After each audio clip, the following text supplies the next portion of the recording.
It's a decision that some believe blurs the boundary between religion and public education. State leaders in charge of public school curriculum voted to approve new materials that could include Bible-based lessons. The Bluebonnet learning materials spurred a week of controversy at the board, with critics arguing the materials overemphasize Christian beliefs and minimize other faiths.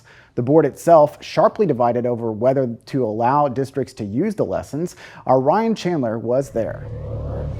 Texas's newest teaching materials leaning on some preaching materials. There is Christian bias in this. There are ways to separate the moral of the lesson from religious teachings. The state board voting 8-7 to approve the Bluebonnet lessons after a week of controversy over some religious themes. Some members worry the lessons favor Christianity over other faiths and may violate the separation of church and state. I also appreciated the effort to include other faith traditions. I appreciate that, but it seems to me like it is trying to place a Band-Aid on a gaping wound. So let's take a look at what some of this curriculum actually is. It's not overt evangelism, but it does use Christian themes to teach other skills like history and reading.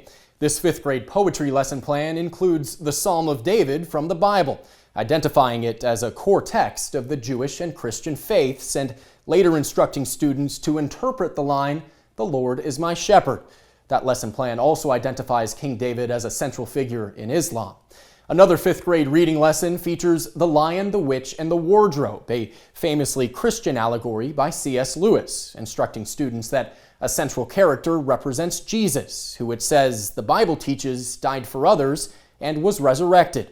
And a teacher's guide for a fifth grade unit on Renaissance art mentions Jesus 65 times. But, that kind of comes with the territory. Faith advocates argue the Bible is a legitimate historical and literary focus. Attacking these materials merely because of their academic study of the Bible is denying students the freedom to learn and create a learning environment that is hostile to Christianity and religion. Schools will now be able to decide for themselves what's best for their communities. Ryan Chandler, State of Texas. School districts do not have to use the Bluebonnet materials, but they will get a financial incentive to do so. The materials will be ready to use in August 2025. More money to fight cancer. The progress happening now in Texas to accelerate advancements toward prevention and cures.